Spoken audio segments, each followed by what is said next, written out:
기도하옵나이다. 아멘. 할렐루야.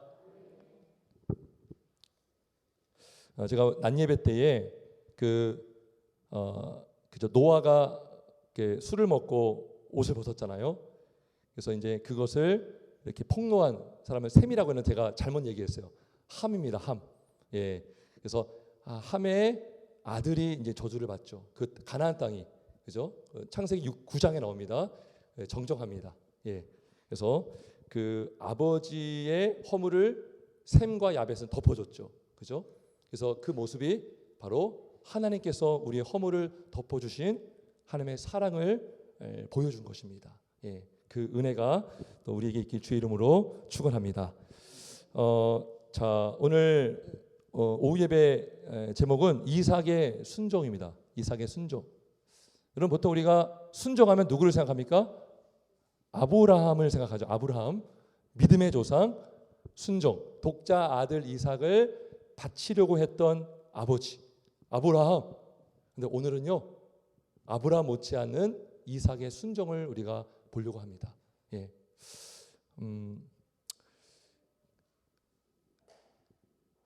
어떤 영상을 제가 봤어요. 어떤 프로그램이었는데요. 그 아버지가 이렇게 굉장히 상처를 받았어요. 딸에게. 딸이 대학생이더라고요. 근데 이제 딸이 뭘 요구했는데 아버지가 들어주지 못한 거죠. 근데 이제 거기에 이제 어떻게 서로 관계가 틀어져서 이제 그 딸이 아빠의 전화번호를 차단시킨 거예요. 거기에 이제 아빠가 충격 먹었어요. 충격 먹고 이제 그러니까 전화를 그냥 수신을 딱 번호를 차단시키면 받을 수 없잖아요. 근데 그 딸도 그 프로그램에 나왔더라고요. 근데 그 딸이 뭐라고 하냐면 이제 아버지가 그렇게 얘기하니까 딸이 말하기를 내가 태어나고 싶어서 태어났습니까? 그러는 거예요. 근데 막 방청객이 막 술렁술렁거리는 거예요. 저도 그걸 보고 놀랬죠. 그죠? 내가 뭐 태어나고 싶어 태어났습니까? 그 말은 뭐예요? 내가 아버지한테 순종할 의무가 있습니까? 나는 태어나고 싶어서 태어난 게 아닙니다. 라는 식이었죠. 예. 그러니까 요즘 시대가요, 자꾸 이렇게 흘러가고 있습니다. 그래서 오늘 오전에 말씀이 참 중요한데요. 부모를 공경하는 것이 가정을 지켜주는데, 여러분, 가정이 얼마나 중요하냐 하면 이 가정을 통해서 언약의 자손이 나옵니다. 여러분, 그죠? 언약의 자손은 믿음의 사람들이 결혼해서 짝을 맺어서 이제 자녀가 태어나면 언약의 자손이고요. 이제 유아세를 주는 이유가 뭡니까? 언약의 자손임을. 그러니까 아기가 구약의 백성들은 태어난 지 8일 만에 할례 줬잖아요. 할례. 마찬가지로 그 언약의 연속. 그러니까 그 아브라함의 하나님이 이삭의 하나님이고 이삭의 하나님이 야곱의 하나님이죠. 그리고 그분의 하나님이 지금 우리가 믿는 하나님이십니다. 그러니까 아브라함과 언약을 맺은 것은요, 아브라함과 오늘을 살고 있는 우리와도 언약을 맺은 거예요. 그 당시의 언약이요, 우리도 포함이 된 거죠. 그리고 언약의 자손이 태어나서 우리가 지금 살고 있는 것입니다. 그리고 유아세를 줄 때에 할례를 준 것처럼 그와 같이 이제 세례를 주는 것입니다. 언약의 자손임을 우리가 받아들이면서, 그리고서 나중에는 또 이제 입교를 해야 되죠. 그죠? 이제 생각을 할 수 있고 자신의 신앙을 자신의 입으로 고백할 수 있는 시기에 교육을 받고 입교식을 거행하는 것입니다. 예. 그래서 굉장히 이제 이 부모를 공경하는 것, 이제 부모가 무너지면 가정이 무너지고 가정이 나눠질 수도 있고 깨질 수도 있는 것이죠. 부모의 역할이 너무나 중요하다. 그래서 부모가 부모를 공경하라, 이것을 강조하고 있습니다. 자, 오늘 이제 순종해야 되는 것이죠. 자녀가 부모를 순종하는 것인데, 정말 자녀로서 부모님께 완전하게 순종한 사람이 있을까? 물론 완전할 수 없겠지만 사람이라면 저는 그 사람이 바로 이삭이라 생각합니다. 오늘 이삭. 여러분, 우리가요 아브라함을 굉장히 존경하고 좋아하는데 이삭도 만만치 않아요. 왜냐하면 오늘 말씀에 보면 하나님께서 아브라함에게 명령하십니다. 아들을 바쳐라. 근데 그 아들이요 100세 때 낳은 아들이고요. 사라는요 경수가 다 끊어진 가운데 태어났어요. 그 말은 무슨 말이냐면 생물학적으로 물리적으로 태어난 사람이 아니라 진짜 하나님의 전적인 은혜와 기적과 창조의 능력으로 태어난 존재가 이삭입니다. 근데요, 그 이삭을 밭이라고 합니다. 밭이라고 해요. 그리고요, 이삭을 이제 데려가는데요, 그 종들도 같이 마중을 나왔는데 아브라함의 종들은 산으로 가지 않고요, 이삭과 누구죠? 아브라함만 같이 갑니다. 근데요, 그 아브라함이 이삭에게 그 번제물로 드릴 때 이제 불을 태워야 되거든요. 그 나무를 지게 합니다. 나무를 지게 하고 아브라함은 칼과 또 뭘 들고 있죠? 불과 칼을 들고 이제 모리아산으로 이제 걸어갑니다. 그때 이삭의 아버지에게 물어봐요. 아버지요 합니다. 내 아들아, 내가 여기 있노라. 그랬더니 아브라함이 뭐라고 합니까? 그 이삭이 물어봅니다. 아버지, 불과 나무는 있는데 번제할 어린 양은 어디 있습니까? 여러분 이야기 다 아실 거예요. 내 아들아, 번제할 어린 양은 하나님이 자기를 위하여 친히 준비하시리라 그랬어요.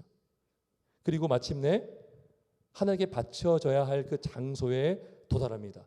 도달하고서 자, 이제 거기서 뭔가 이렇게 급박하게 상황이 돌아갑니다. 이삭을 결박합니다. 그때 이삭이 알았을까 몰랐을까요? 내가 바쳐질 제물이었구나.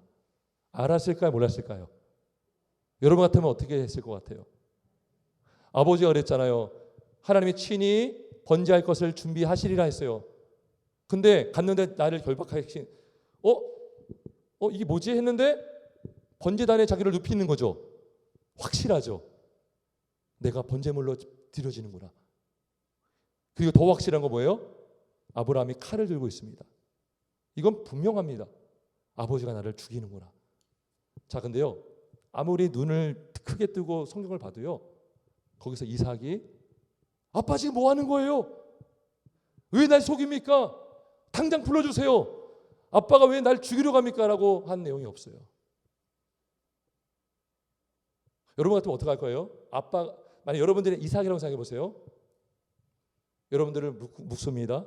번제단에 올려놓습니다. 칼을 듭니다. 어떡하시겠어요? 여기서 우리가 뭘 볼 수 있냐면 이삭의 순종을 볼 수 있습니다. 순종. 이삭의 순종.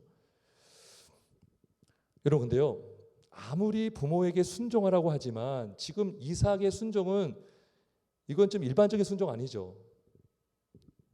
여러분 부모에게 공경하라 순종하라 했는데 만약에 하나님께서 여러분의 아버지를 통해서 이런 명령을 하셨고 그 명령을 수행하기 위해서 여러분들을 결박시켰다면 여러분들 어떻게 반응하시겠어요? 여러분 순종할 수 있습니까? 순종할 수 있겠어요? 근데 이삭은 순종했어요. 여러분 이삭이 우리랑 다른 존재입니까? 이삭은 우리와 성정이 같은 사람입니다. 똑같이 우리와 같이 육신을 가지고 숨쉬고 밥 먹어야 되고 자야 되고 화장실도 가야 되고 아프기도 하고 똑같은 인간이에요. 이삭은. 그런데 이삭이 순종했다는 것이죠. 어떻게 가능했을까요? 이삭은 믿었습니다. 누굴 믿었을까요? 하나님을 믿었어요. 그러니까 단순히 인간적으로 나 순종해야지. 그래 꽉 이를 악물고 죽임 당해야지. 이렇게 할 수가 없어요. 이삭은 성령의 은혜 가운데에 믿음을 가지고 순종한 거죠. 그리고 아브람도 이 믿음이 있었습니다. 자, 놀라운 사실을 볼게요. 자, 우리 5절 볼까요? 5절. 자, 5절에 보면 아브라함이 종들에게 이르되 너희는 나귀와 함께 여기서 기다리라. 내가 아이와 함께 저기 가서 예배하고 우리가 너희에게로 돌아오리라 했어요. 누가요? 우리가. 아브라함이 뭘 믿었던 거죠? 하나님이 이삭 바치라고 했죠. 그러면 이삭 죽으면 자기만 혼자 내려와야 되는 거잖아요. 근데 우리가 예배하고 돌아오리라. 아브라함이 뭘 믿은 거죠? 이삭을 살릴 거다. 진짜 히브리서 11장에 이 말씀이 나와요. 아브라함은 하나님이 이삭을 죽은 자 가운데서 살리실 것을 믿음으로 드렸다라고 나와요. 진짜 믿었어요. 그냥 그대로 믿었어요. 그러면 여러분 이삭을 이렇게 태어나게 하셨는데 아브라함이 이삭을 키우면서 야, 내가 너 100세 때 낳은 아들이야. 너희 엄마는 경수가 끊어진 상태에서 너 태어났어. 말했을까요? 안 했을까요? 말했을까요? 안 했을까요? 했겠죠, 당연히. 여러분 어떤 분이 이런 얘기 있어요. 자기가 어렸을 때 죽을 뻔했다는 거예요. 근데 그거를 그 당시에 몰랐지만 부모님이 얘기를 해줘서 안 거예요. 특별히 믿음의 부모라면 야, 너 죽을 뻔했는데 누가 널 살려줬어. 하나님이 너를 구해줬어. 이런 간증을 하지 않겠습니까? 믿음의 아브라함이라면 당연히 이삭에게 이 말을 하고도 남아요. 근데 이것뿐만 아니라 아브라함은 하나님의 약속을 받았어요. 어떤 약속이냐면 이런 약속이에요. 하나님이 아브라함에게 창세기 17장 19절에 뭐라고 했냐면 내 아내 사라가 내게 아들을 낳으리니 너는 그 이름을 이삭이라 하라. 내가 그와 내 언약을 세우리니 그의 후손에게 영원한 언약이 되리라 그랬어요. 영원한 언약이. 그러니까 이삭의 후손에게 영원한 언약이 되리라 그랬거든요. 그러려면 이삭이 아기를 낳아야 돼요. 이삭이 결혼해야 돼요. 그러면 이삭이 죽으면 안 돼요. 그러니까 하나님의 말씀을 듣고 바쳐야 되는 것을 순종했지만 진짜 자기가 죽였다 할지라도 죽은 이삭을 살릴 것을 아브라함은 믿었다는 것이죠. 그리고 이 말씀을 이삭에게 전해줬을 때 이삭도 믿었을 것입니다. 그걸 믿지 않으면 이삭은 순전히 자신의 몸을 드릴 수가 없어요. 저항했을 거예요. 아버지에게 화냈을 거예요. 나 아버지가 믿는 하나님 나 믿기 싫어요. 당장 이거 풀어주세요. 아버지 살인죄로 고소할 겁니다. 라고 했을 거예요. 근데 이삭은 알았어요. 내 후손과 하나님이 언약을 맺었다. 그러면 내가 죽으면 안 되잖아요. 그러니까 이삭도요. 자기가 죽고 나서 다시 살 것을 믿었을 거예요. 그래서 히브리서 11장에 보면 믿음으로 이삭은 야곱과 에서에게 축복했다라고 말해요. 이삭도 이 믿음이 있었어요. 믿음이 있었어요.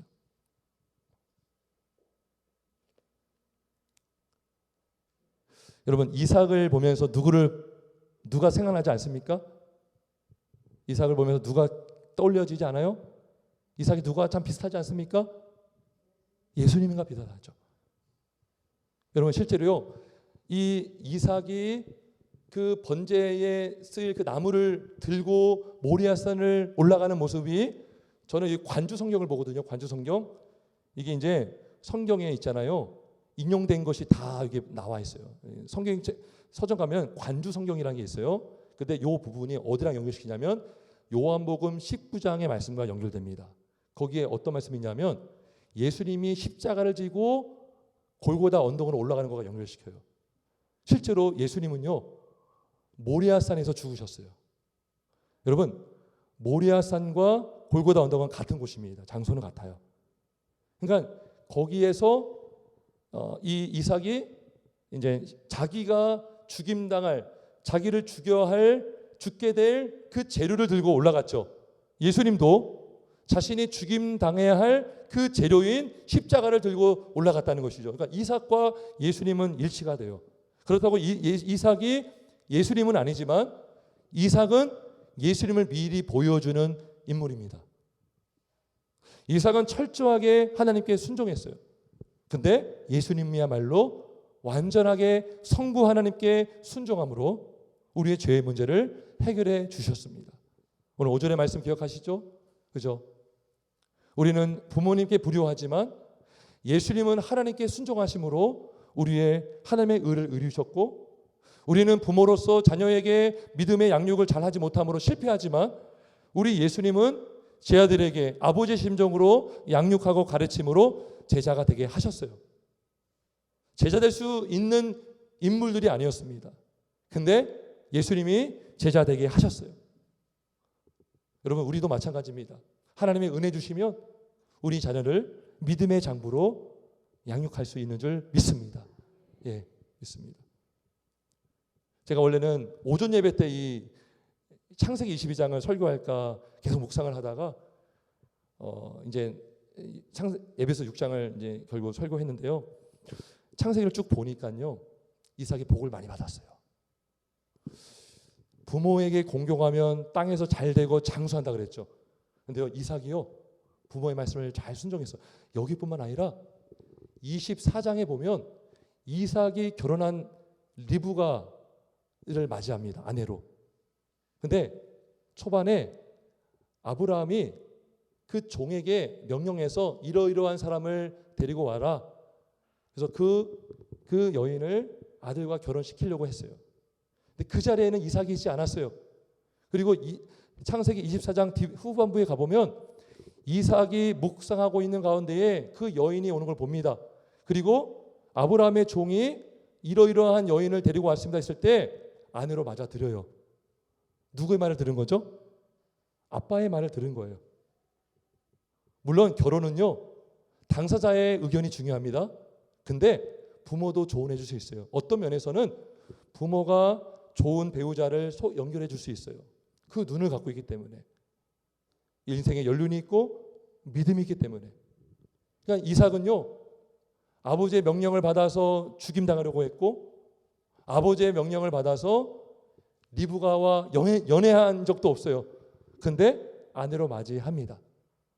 그리고 창세기 26장에 보면요, 하나님께서 명령해요. 이삭에게, 너는 여기를 떠나지 말고 여기에 있어라. 내가 너에게 100배의 축복을 하겠다 그랬어요. 근데 그 땅에 우물, 아버지가 판 우물이 있었거든요. 근데 자꾸 블레셋 사람들이 와가지고 우물을 메꿔요. 근데 이삭이 거기서 싸우지 않습니다. 또 다른 데 가서 또 우물을 팝니다. 또 사람들이 와서 또 우물을 메꿔요. 나중에 우물을 다시 파는데요, 그때는 적들이 공격하지 않아요. 그 우물의 이름을 르호봇이라고 합니다. 르호봇의 이름은 넓은 땅이라는 의미예요. 그러니까 이삭이요, 하나님께도 순종하고 아버지께도 순종함으로 넓은 땅을 받았어요. 예수님이 말씀하셨습니다. 온유한 자는 땅을 차지하리라 그랬어요. 그죠? 온유한 자는. 그리고요, 이삭은 장수의 복을 누렸습니다. 장수의 복. 이삭이 몇 세까지 살았죠? 180세까지 살았어요. 아브라함도 175세까지 살았어요. 제가요, 우리 믿음의 족장들이 있거든요. 근데 다 나이들이 공개되지 않아요. 근데 에서는 나이가 180세에 죽었다라고 기록합니다. 장수했다는 거예요. 성경에 나이가 기록됐다는 것은 어떤 의미가 있는 거죠. 180세를 살았다는 것은 장수했다는 것을 성경이 강조하고 있는 거죠.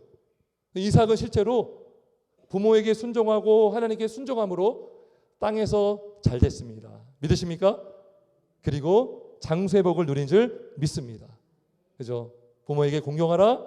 그럼 내가 잘 되고 장수하리라. 그죠? 이 복을 저와 여러분도 누릴 수 있길 주님의 이름으로 축원합니다.